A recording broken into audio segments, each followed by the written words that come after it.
मंडळींनो, आपल्या पारगाव ग्रामस्थांच्या विश्वासाला तडा जाऊ न देता प्रामाणिकपणे पारगावच्या सर्वांगीण विकासासाठी श्री तुकाईदेवी जनसेवा पॅनलने मागील 5 वर्षात अनेक बहुउद्देशीय कामे केलेली आहेत। आपल्या गावातील अतिशय महत्त्वाची समजली जाणारी बाजारपेठ म्हणजेच पारगाव फाटा, शिरूर सातारा रोड आणि पारगाव नांदगाव व पारगाव वाघोली रोड या ठिकाणी संपूर्ण ड्रेनेज लाईन टाकून बाजारपेठेतील सांडपाण्याची व्यवस्था आपण केली। त्याचबरोबर संपूर्ण बाजारपेठेत आपण स्वच्छता निर्माण करण्यात व बाजारपेठेत व्यवसायांसाठी पूरक वातावरण निर्माण करण्यात आपण यशस्वी झालो आहोत। आपल्या गावात 24 तास विजेची उपलब्धता पूर्ण दाबाने व्हावी म्हणून माननीय आमदार राहुलदादा कोल यांच्या सहकार्याने पारगाव येथील वीज उपकेंद्रात 5 मेगावॅटच्या ट्रान्सफॉर्मरच्या जागी 10 मेगावॅटचा ट्रान्सफॉर्मर बसवल्यामुळे आता आपणास पूर्ण दाबाने वीज पुरवठा होत आहे।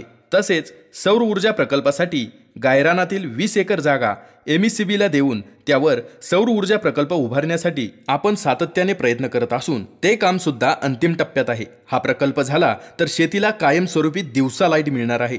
चांगल्या आणि भक्कम रस्त्यांशिवाय गावचा विकास होत नाही ही गोष्ट लक्षात घेऊन गावातून जाणारे सर्व रस्ते आमदार राहुलदादा कोल यांच्या प्रयत्नातून पूर्ण करण्याचे काम प्रगतीपथावर आहे। यामध्ये प्रामुख्याने शिरूर पारगाव चौफुला हा रस्ता अत्यंत महत्त्वाचा असून त्या रस्त्यासाठी 250 कोटीपेक्षा जास्तीचा निधी मंजूर करून पारगाव वाघोली हा सुद्धा रस्ता मंजूर झाला असून त्यासाठी 600 कोटी रुपयांचा निधी मंजूर झाला आहे। तसेच पारगाव ते सासवड हा रस्ता सुद्धा मंजूर झाला आहे, त्यासाठी सुद्धा 600 कोटी रुपयांचा निधी मंजूर झाला आहे। या दोन्ही रस्त्यांची कामे थोड्याच दिवसात चालू होतील।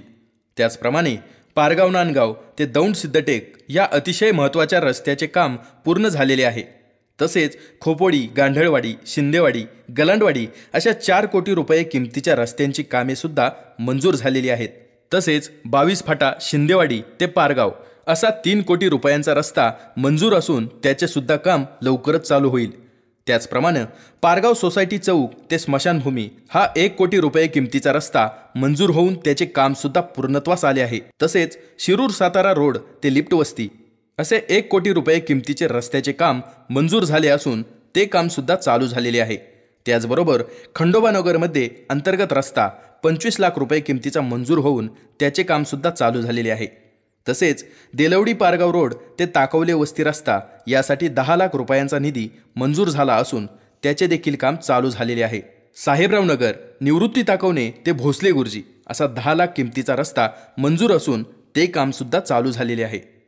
तसेच गावातील सर्व अंतर्गत रस्ते काँक्रिटीकरण झालेले आहेत। रेणुका मंदिर ते नांदगाव शिव रस्ता खडीकरण, शिवेचे मुर्मीकरण, खोपोडी पारगाव शिव मुर्मीकरण, शिरूर चौफुला रस्ता ते ताकवणे माळा 2 किलोमीटर खडीकरण, केडगाव पारगाव शिव गांधळवाडी शिव रस्ता खडीकरण व मुर्मीकरण, शिरूर सातारा रोड ते गोलांडे वस्ती 22 फाटा मुर्मीकरण, गलांडवाडी खोपोडी रस्ता ते काळे वस्ती खडीकरण, शिंदेवाडी अंतर्गत रस्ता काँक्रिटीकरण असे अनेक रस्ते आपण गेल्या 5 वर्षात केले आहेत। या सर्व कामांची पोचपावती म्हणून महाराष्ट्रातील एक अग्रगण्य दैनिक वृत्तपत्र प्रभातने आपल्या गावच्या सरपंच सौ जयश्री शरद ताकवणे यांना आदर्श सरपंच हा पुरस्कार देऊन पालकमंत्री माननीय श्री चंद्रकांत दादा पाटील यांच्या शुभहस्ते सन्मान चिन्ह व सन्मानपत्र देऊन गौरविण्यात आले। हा सत्कार फक्त सरपंच यांचा नसून तो संपूर्ण पारगाव ग्रामस्थांचा आहे।